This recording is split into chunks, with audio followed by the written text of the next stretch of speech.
Prezadíssimo telespectador, bem-vindos a mais um Mídia Cidadã, um programa que debate comunicação e cidadania. Programa este distribuído pela ACESP, Associação dos Canais Comunitários do Estado de São Paulo, para mais de 60 emissoras no Estado de São Paulo e mais de 15 distribuídas em outros estados da Federação, que são as nossas emissoras coligadas. Queria hoje debater um tema muito importante para a cidadania, que é a questão da casa própria. Casa própria é cidadania, é dignidade. E é neste contexto que recebo hoje, no Mídia Cidadã, Erivelto Rodrigues, que é consultor do sistema financeiro, dirigente da ANM, Associação Nacional dos Mutuários, em São Paulo. Prazer receber. Prazer é todo meu. Um bom dia a todos, aos telespectadores que estão nos ouvindo, né? Para que a gente possa determinar e falar alguma coisa sobre o SFH, Sistema Financeiro de Habitação. E até vou fazer aqui o registro, como você falou para o nosso telespectador, bom dia, mas também é boa tarde, boa noite. Não é isso, não, é porque o programa ele é veiculado em várias emissoras em vários horários. Não há dúvida. Então, bom dia, boa tarde, boa noite a você que está conosco. Perfeito. Erivelto, eu tenho aqui algumas dúvidas sobre a questão do mutuário e eu queria que você pudesse aí explicar de maneira bastante didática. A começar pelo SFH. O que é o sistema financeiro da habitação? É um sistema à parte? Não, o sistema financeiro, ele após a extinção do BNH, que houve a extinção do Banco BNH, Banco Nacional de Habitação, quem monopolizou e quem tomou posições a respeito do sistema financeiro no país foi a Caixa Econômica Federal, a CEF. A partir do momento que a CEF passou a monopolizar o sistema, houve então várias posições que nós particularmente chamamos desregradas dentro do sistema financeiro, devido a inúmeras aplicações assim, podemos até dizer inconstitucionais, aplicações indevidas aplicadas nesses contratos de financiamento da casa própria, né? Mesmo porque esses financiamentos são atrelados de juros e correções que chega um determinado tempo, o mutuário ele não consegue chegar ao término de um decurso de prazo, vamos dizer aí um contrato de 240 meses, ele não consegue chegar ao término a esse financiamento, devido às aplicações indevidas, né, que vem sido promovida por parte do SFH, Sistema Financeiro de Habitação. O dinheiro acaba antes, é isso? Não é que o dinheiro acaba antes, é que ele faz uma projeção, através da equivalência salarial, e muitas das vezes, no decurso desse prazo, há uma quebra da regra por parte do próprio agente financeiro, né? Então, ele não consegue chegar à metade devido às aplicações, são aplicações indevidas, né? Nós temos aí, nesses contratos de financiamento da casa própria, nós temos uma aplicação, por exemplo, eu vou citar algumas, só que possam... Para que os espectadores eles possam entender, né? Nós temos aí a aplicação da TR, aplicação efetivo da tabela Price dentro desses contratos, nós temos aí um seguro casado em valor de prestação, saldo devedor, temos aí o SES, coevalência salarial em 0,5%. Imagine você que o mutuário faz o financiamento, ele paga a taxa administrativa nesses contratos.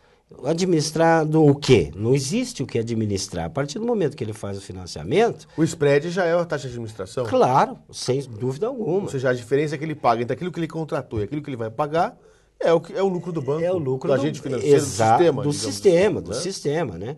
Existe este foco, é muito importante nós colocarmos dentro desses contratos, a tabela Price, que todo mundo fala tabela Price, vamos fazer com a tabela Price. É o sistema francês de correção, sistema francês que não tem nada a ver com o nosso país. Corrige-se primeiro a dívida para posterior amortizar. Então, o mutuário, ele paga, aí ele vê, pô, mas eu estou pagando 10 anos e não houve amortização nenhuma no meu contrato. Né? O que ele está pagando é o juro. Apenas o juro e as correções que o banco vem aplicando durante esse decurso. Porque o juro, então, não é pequenininho, né? Não, o juro ele é alto. Considerável. É considerável. Muitas das vezes, aquele ainda que consegue chegar ao término do decurso de prazo, ele vai encontrar lá na frente um saldo residual. Ele vai encontrar um saldo devedor astronômico, que ele vai se ver de uma forma que ele está pensando que ele vai terminar os 240 meses. Acabou de pagar. Acabou de pagar, mas ele não acabou. Ele vai encontrar mais 240 meses para ele refinanciar o mesmo patrimônio. Quer dizer, é um absurdo. Mas isso aí não é ilegal? Veja bem, ilegal é. Ilegal é. Ou é imoral, mas não é ilegal? São os dois, né? São os ilegal dois, e imoral. Imoral, né? Essas posições... Agora, o que a entidade, a Associação Nacional dos Mutuários, o que ela faz quando ela encontra uma situação dessa? O jeito que tem que pagar 240 meses, um valor X com a correção anual, e todo ano teve a correção dele, ele pagou direitinho. Aí quando finalizar os 20 anos, falaram, agora o senhor deve outro apartamento para nós. Outro apartamento. O que a associação faz? Aí entra a justiça? Aí entra na justiça. É a única forma que o mutuário ele vai encontrar para realmente rever essa posição integrada por parte do agente financeiro, procurando fazer uma revisão do contrato, é claro, expurgando todas essas posições que nós estamos conversando, que são essas aplicações indevidas e incorretas, né? Para que ele possa mostrar para o juiz que durante o decurso de prazo desses 240 meses, ele executou os pagamentos. E quando ele pensa que ele está chegando ao término deste pagamento, ele vai se deparar com mais uma dívida de 1 ou 2 apartamentos devido às aplicações. No caso, as aplicações dessas tabelas, não são aplicações financeiras do sistema? São aplicações do sistema, do SFH, do Sistema Financeiro de Habitação. São coisas que nós procuramos já há 17 anos, desde a fundação da ANM, procuramos entender o porquê que o banco vem promovendo essas inconstitucionalidades. E o mutuário, ele se vê, paga ou paga. Se ele não pagar, ele perde o imóvel. Existe uma execução através do 7066, que é um decreto-lei, onde o mutuário atrasou 3 ou 4 parcelas, o banco está indo lá tomando o imóvel dele. Então, desculpe, só para eu entender, às vezes, para a construtora, às vezes é até bom o sujeito pagar durante 3 anos, aí, digamos assim, ó, você vai pagar no período de obras. Certo. 3 anos, até ficar pronto, que é o tempo médio de um imóvel ficar pronto. Certo. Um prédio, né? Certo. Depois de 1 ano e meio, 2 anos... O sujeito não conseguiu pagar 2 ou 3 parcelas. Eles vão lá e retomam o imóvel. Eles vão lá e retomam o imóvel. Aí tem que devolver, de acordo com o contrato, um pedaço para quem pagou. Exato. O sujeito pagou 100 mil. Eles vão lá e devolvem para ele, ó, tá aqui 30 para o senhor. Exatamente. Aí fala, mas peraí, mas eu paguei 100. 100, exatamente. Não, mas eu vou devolver 30, porque tem uma multa contratual, assim. Exatamente. Aí o sujeito tem que entrar na justiça. Para gastar tempo, gastar dinheiro, gastar advogado, para reaver os outros 70, por exemplo. Os outros 70, mesmo porque eles determinam dessa maneira de uma... Contrato é leonino? Leonino, total. Leonino. Mas quando o contrato é leonino, você não pode... Eu vou fazer outra pergunta para você. O sujeito quer comprar um imóvel. Isso é uma pergunta interessante. Tá. Você vai lá e quer comprar um imóvel. Aí ele gostou do apartamento, gostou do imóvel. Só que ele fala assim, mas esse contrato é leonino, por exemplo, o mutuário. É o jeito que vai contratar aquele empréstimo para comprar aquele bem. Aí ele fala, não, então nesse aqui não vou comprar, vou com outra construtora. Quando ele chega na outra construtora, o contrato é mais bonzinho? Não, é leonino também. Leonino também. Aí vai na outra. A mesma forma. Porque também tem um cartel dessas construtoras. Exatamente. Tá bom. Aí deixa eu fazer a pergunta que eu quero fazer. Aí o sujeito fala, bom, então tá difícil, né? Você comprar e tal. E existe a possibilidade do sujeito falar assim, não, então deixa eu assinar o leonino mesmo, que eu preciso comprar um imóvel. E diz a lei, Constituição da República do país, ou alguma lei federal, diz o seguinte, ó, se você encontrar uma cláusula que ela é leonina, ela é nula de pleno direito. Certo. Aí o sujeito pega aquela cláusula, ele para se pré-defender, busca a ANM e fala assim, ó, eu assinei já, não estou dizendo que eu não assinei, mas essa cláusula aqui não está demais. Aí a ANM analisa e fala, não, isso aqui está errado, é demais. Exatamente. Ele pode preventivamente fazer uma ação para anular aquela cláusula? É efetivo. Estando em dia. Efetivo, estando em dia. Pode? Estando em dia, ele buscar o resguardo da justiça. Sim, sem Então, falar, não, senão amanhã sem não vai ter problema. Ele quer, vamos chamar assim, uma advocacia preventiva, ele pode? Preventiva, pode fazer isso? Ele pode fazer isso, sim. Ele pode fazer isso. Que aí o juiz vai analisar e vai falar, não, isso aqui está em dia e ele está querendo se defender do futuro. Do futuro. É uma forma de se precaver. Isso pode? Pode sim, sem sombra de dúvida. Quer dizer, até você achar a construtora que seja boazinha, que seja correta, que faça de acordo com aquilo que é moral, é difícil, não é? É muito difícil, né? Mesmo porque existe aí um número muito grande de reclamações nas entregas das obras, né? Porque eles prometem, durante um decurso de prazo, a entrega do imóvel. Quando chega a data da entrega desse imóvel, eles adiam, olha, o teu imóvel...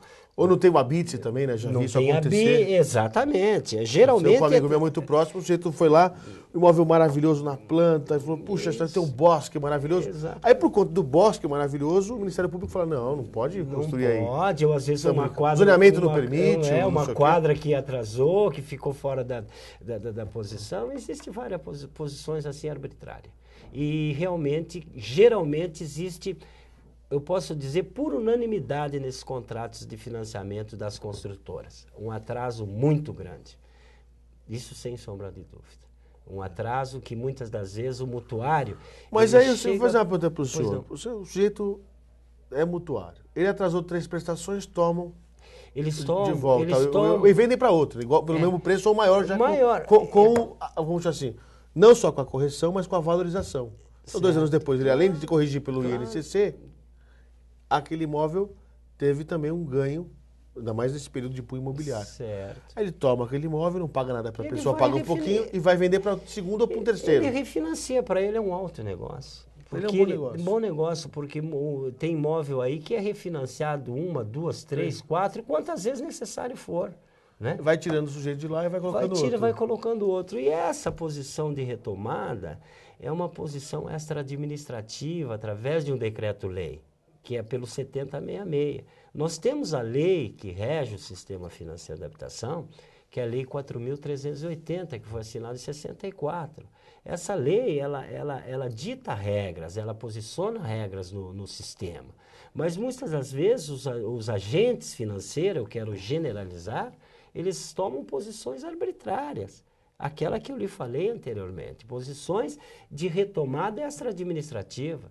Quer dizer, o mutuário pagou, muitos dos financiamentos aí da casa própria, o mutuário vai até além da metade do decurso de prazo e o banco não quer, ele atrasou 2, 3, o banco vai lá e retoma o imóvel. Porque é negócio para o banco retomar, vai leiloa, né? É um alto negócio, ele vai leiloar em praça pública. Existe também uma regra que... Existem os especuladores que ficam aguardando o leilão para fazer a compra. Para arrematar e revender, mais barato. Revender pelo dobro ou triplo do preço do valor do imóvel. Agora, eu também lhe faço a seguinte pergunta. Não são distorções do sistema financeiro brasileiro? Sim, sem sombra de dúvida. Em qualquer outro país subdesenvolvido, nós temos posição que o mutuário ele faz o financiamento da casa própria e ele pode fazer em 240 meses, ele vai chegar ao término do decurso de prazo e vai quitar o imóvel. Né? Só aqui no país, no Brasil, que nós encontramos essa arbitrariedade. Agora, se a construtora tem o prazo dela também para entregar e não entrega, demora 2, 3 meses, não acontece nada?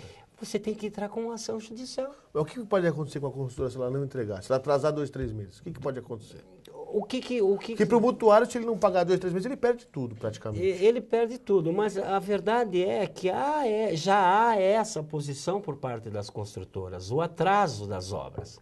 Então, o mutuário fica à mercê, ele fica à mercê da construtora. Ele assinou, aí o mutuário reclama devido ao prazo de entrega e simplesmente, olha, infelizmente, aquilo que nós falamos anteriormente, olha, não temos o habite-se, houve o embargo da obra devido à construção da quadra, à construção da piscina, e enfim, nós vamos atrasar mais 2 ou 3 ou 4 meses ou 1 ano, muitas das vezes, né? Então, o mutuário fica à mercê, realmente, do agente financeiro. Não tem como, a não ser ele entrar com uma rescisão do contrato pedir cálculos daquilo que ele já pagou através de um perito, um economista. Perito judicial. Perito judicial, é claro que tem um reconhecimento, para rever esses valores que ele já pagou. Mas é um processo traumático, né? É traumático, sem sombra de dúvida. A família, né, que estava querendo a casa própria. É aquele velho provérbio, o mutuário, quando ele tem afã de ter o financiamento da casa própria, é aquele velho provérbio, quem casa quer casa. Então ele na hora de assinar o contrato, ele está assinando. Mas ele não vai ver a consequência que ele vai ter. Mas eu lhe pergunto então diferente. Então o que é o ideal para o sujeito que quer comprar um imóvel e não tem todo o dinheiro? Porque hoje é difícil, porque até pelo preço dos imóveis hoje, você está falando de um apartamento de 2 dormitórios em São Paulo, R$500 mil. Exatamente. R$600 mil. 600 mil. Né? Então o sujeito não tem o dinheiro todo, ele vai ter que financiar. Ele não teve essa poupança, ele tem 30 anos, 35 anos, casou, como você disse, quer casar, quer casa, né? Casou, quer casa. Quer casa. Né? Aí ele vai ter que financiar, ou ele não vai ter. Certo. Se ele financiar, o que vocês indicam como o menos ruim? Né? Porque acho que Porque, assim, o que eu diria o menos ruim? Quer dizer, ele vai ter que ficar um prazo direito com a construtora e depois vai contratar um serviço bancário. Ele tem a opção de contratar o privado, banco privado, ou o banco estatal. Certo. Né? Veja bem, uma caixa, o menos mal é ele executar o financiamento direcionadamente direto com a construtora. Embora também seja a posição arbitrária. Mas se a construtora não financia? Porque é difícil a construtora financiar hoje. Se a construtora não financia, ele vai ter que cair na mão do banco privado. E aí tanto faz o privado ou o público? Tanto faz, segue tomam igual? Segue a mesma impiedade? Segue a regra do SFH, Sistema Financeiro de Habitação. Essa é a regra. Se tu não pagou 2, 3 meses, tira o imóvel dele. Tira o imóvel, sem sombra de dúvida. Então, o jeito não tem para onde correr. Ele não tem. Talvez uma programação financeira com um consórcio, por exemplo? Olha, eu não aconselharia um consórcio. Não aconselharia porque existe aquela evolução também da mesma forma. Eu aconselho realmente, se ele tiver que comprar um imóvel, que ele compre direto com a construtora. E faça um financiamento que vai ser os 12% lá, que eles vão cobrar ao ano, né, no juro, e efetivamente poderá chegar ao término do decurso de prazo. Do contrário, ele não vai ter uma posição efetiva e favorável. Traduzindo, Erivelto, nós podemos dizer que falta uma política pública na área da habitação? Sim, falta uma política, falta punho forte, né? Por parte dos governantes do país, para que se possa ter uma posição um pouco mais amena ao mutuário, né? Porque o mutuário está à mercê dos bancos. Os bancos é que ditam regras, eles é que determinam posições, sem sombra de dúvida. Então, é uma situação muito complicada. Eu lhe pergunto, o sujeito está nos assistindo agora, ele fala, poxa, é verdade, eu já enfrentei esse tipo de problema, etc, etc, etc, e quer buscar uma solução. Como é que ele faz para entrar em contato com a entidade, a Associação Nacional dos Mutuários, aqui em São Paulo? Ele pode manter um contato conosco, né? Vocês têm site? Através dos nossos telefones que estão ali, nós temos consultores. No monitor do seu vídeo aparece o 3159? 3159-3108, né? Ok. Que é o telefone direto da entidade. Fica onde em São Paulo? Fica aqui na Praça da República, né? Sim.